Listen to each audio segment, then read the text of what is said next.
Good morning, Dan and Amy. I'll tell you what, those celebrating the Supreme Court's DACA decision yesterday, DHS versus University of California, are the same people in terms of respect for the law who suggest that police officers, when executing a arrest for a suspected DUI, should just let the person go if he's black, or let the person go to avoid any confrontation, or maybe call a family member and have them pick them up. The rule of law doesn't apply if you're a particular person. The rule of law doesn't apply if you're a politically politically sympathetic figure. That's the if that's I don't think you can compare the two situations. If that's the rule of law, if that's what we're going to have as the rule of law, is that what we're going to call the rule of law? Then we've redefined the rule of law to not the rule of law, the rule of men and women. Why do they have to pay for the sins of their parents? They were young when they came to this country. They didn't have a choice. Some were in diapers. Someone don't even know their homeland. All they know is America. One person who rejoiced was Christy Rivera. She's in medical school right now. This decision means that I will be able to apply to residency programs and hopefully achieve my dream of becoming a surgeon. And no more living on pins and needles. The truth is, America is my home. You're a good example of leading with your heart and not the law. Yeah, I am. Right. Because I know dreamers, and it has been hell for them waiting and wondering, oh my God, is Trump, am I going to get deported? What's going to happen now that he's president? Uh-huh. And now they have, for the time being, they have legal protection to stay in this country. So understand the position you're taking, as nicely outlined in Justice Thomas's dissent. A president of the United States can create an unlawful policy, which President Obama did, and admitted he did. Yeah. Can create an unlawful policy without Congress, but a future president cannot lawfully undo the unlawful act of the previous president without jumping through administrative hoops that could take years. That's the standard that you want to set. So just remember the standard you're setting, because when you set a standard, it isn't always applied to the politically sympathetic cases that you want it applied to. It could also include cases that you're not sympathetic to. Yeah, that's true. But it's fine, because I don't care about the rule of law. I care about my feelings. I got it. But if they accepted Trump's attempt to end DACA, would you expect 650,000 people to self-deport, or maybe pick them up, and that's the visual of them being yanked out of the country? That's a straw man argument. That's exactly the straw man argument that's made. Well, how would it happen? I mean, that's exactly the straw man argument that's made. You're talking about a president, since we have no institutional knowledge in so many quarters in this conversation, a president who, what on immigration reform? What was the deal he offered? I'll see your current DACA designees, and I'll raise you all the people who could have applied or who could be covered under DACA and are not. I'll include them too if you give me border wall funding. That's actually how governance could happen. But the left dug their heels in and said, no, the DACA designees are a political football, and we're going to continue to run with them. We're not going to try to solve their situation that you're bleeding over, that you're bleeding hard over there. And Justice Thomas is bleeding heart too. Bleeding hearts make for bad law. And this is another instance of it.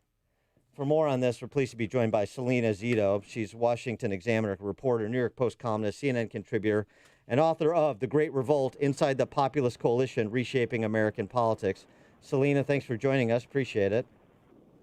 Oh, thanks so much for having me. So what do you think on the politics of this Supreme Court decision? It certainly will rev up Trump's base, or at least a portion of it that understands the precedent that's being set, as we were discussing. But yeah, DACA is popular, politically popular. That's why in part probably why President Trump was willing to compromise on it. The Democrats didn't want to compromise on it, and they still don't. And now they think they've got a victory in their back pocket, so they don't need to. With respect to what President Trump wants to do on border security. So how does he message that to the broader populace? Well, I think that you have two completely different things going on here. There's the human element of it, and even if you look at polling on the DACA kids, overwhelmingly people didn't want to see them deported.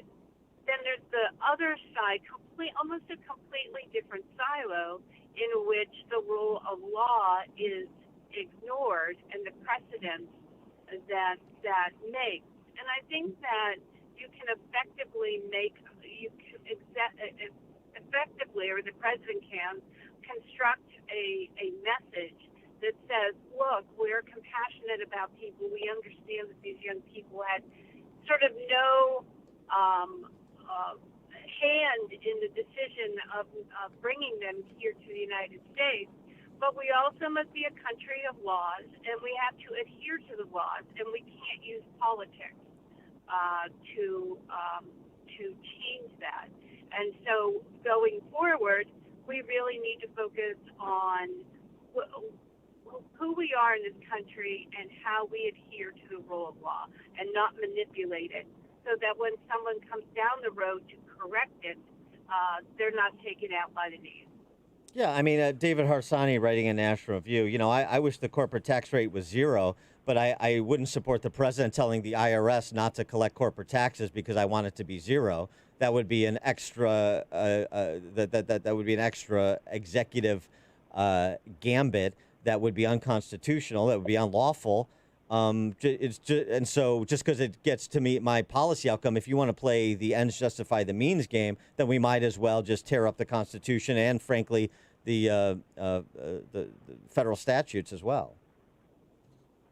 Right, and so as I said, I think in terms of politics and how this is messaged, I think there's two different approaches to this.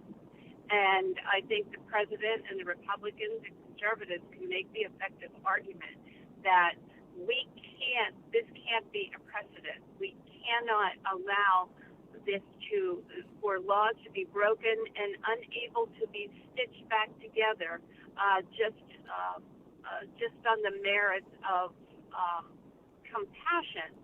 But I think that DACA was already part of our culture. It was going to be. It would have been a net negative for the president and Republicans to be seen, right or wrong, to be seen sending young people home, people that sort of have been living in purgatory, if you will, in uncertainty because of what their parents did.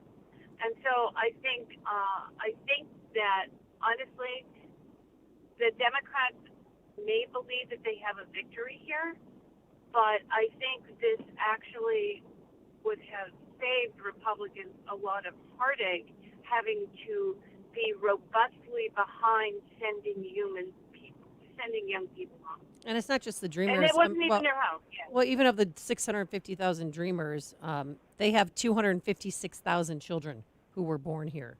And also, in 2017, they paid $4 billion in federal taxes, and they're contributing to the society. 27,000 are in the medical industry fighting COVID-19 right now, and of course, there's always some bad actors. But even the visual, if they were successful, it couldn't have happened. I think if that would have happened, it would have destroyed President Trump's reelection.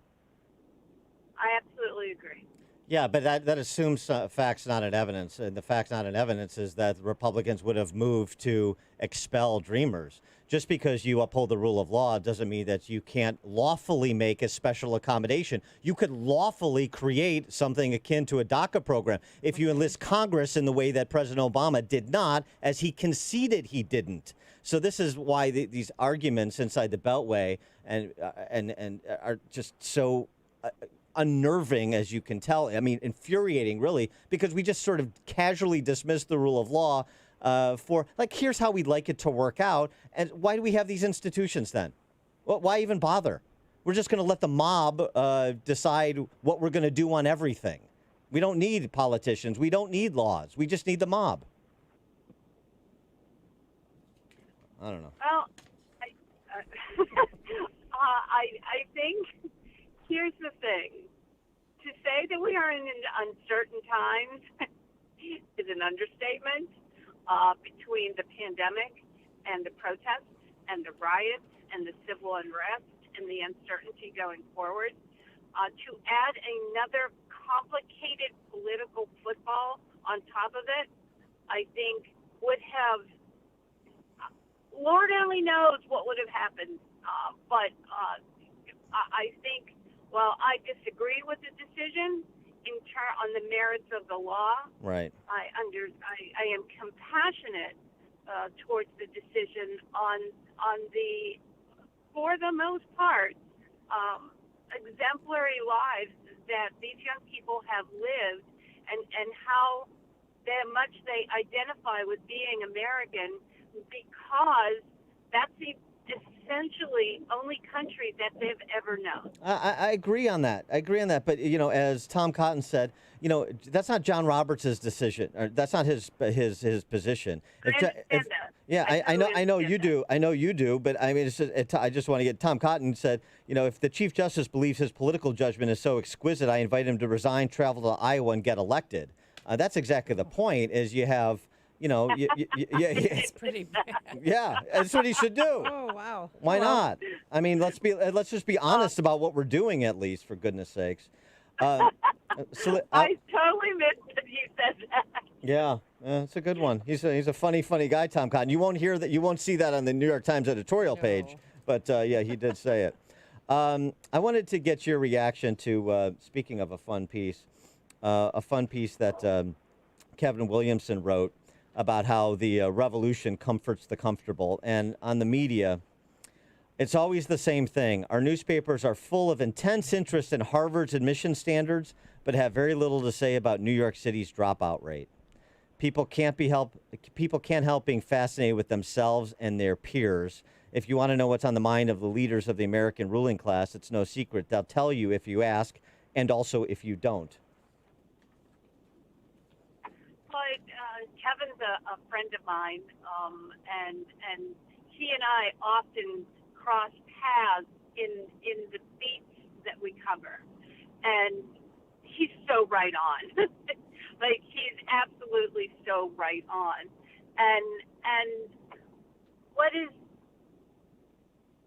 I wish I wasn't always stunned by this behavior, yet I'm always stunned by this behavior. And I really wish that the elites in our country would do what Teddy Roosevelt did. Talk about the biggest elite of his time, right? Theodore Roosevelt was the son of one of the wealthiest families in the country, and he took himself out of that place and not only served in war, but he also lived out in South Dakota. I think it was South Dakota. And immersed himself in a life that he was not comfortable with, so that he could be comfortable and understand not just nature, which was his initial sort of lust to leave New York City, but also to understand people and place and rootedness. And I think that's what helped him be such a well-balanced and very revered president. And we don't see elites in our country willing to even spend a week in a small town like Bedford, Pennsylvania, right? Where you would understand pace and education and the disparities in food, as well as the ability to just have money invested in your community. And as long as that divide continues to widen as opposed to close together, we're going to be unstable in this country, in our culture. Speaking, since you're out sort of peripatetically perusing small town America and battleground states, as we speak. Where are you now? Oh, sorry. In battleground states where the race is much closer than the top line polls are suggesting at this point, and maybe even much closer than that, What is your feel of what Trump's standing is as rally season reopens? Well, I've been saying this since November 9th, 2016. Among the people that supported him, they only support him even further. Among the people that stayed home, his policies have interested them and they like them, but his mannerism and his brashness still leave them hesitant. Among the people that hate him, they still hate him. But I'm driving across Pennsylvania right now, and it's on a back road, and it's very difficult to find a town that doesn't have a large homemade Trump sign in someone's yard. Yeah, very interesting. Yep, We very don't have that interesting. here. We got a long way to go to November 3rd, and this could be a Absolutely. 2016 rerun. Salena Zito, Washington Examiner reporter, New York Post columnist, CNN contributor, and the book, pick it up, The Great Revolt, Inside the Populist Coalition, Reshaping American Politics. Salena, thanks for joining us as always. Appreciate it. Thanks so much for having me. Have a great day. Travel too. safe. Yep. And she joined us on our turnkey.pro answer line. You've made the switch, and it feels so good. You've switched to Chicago's morning answer.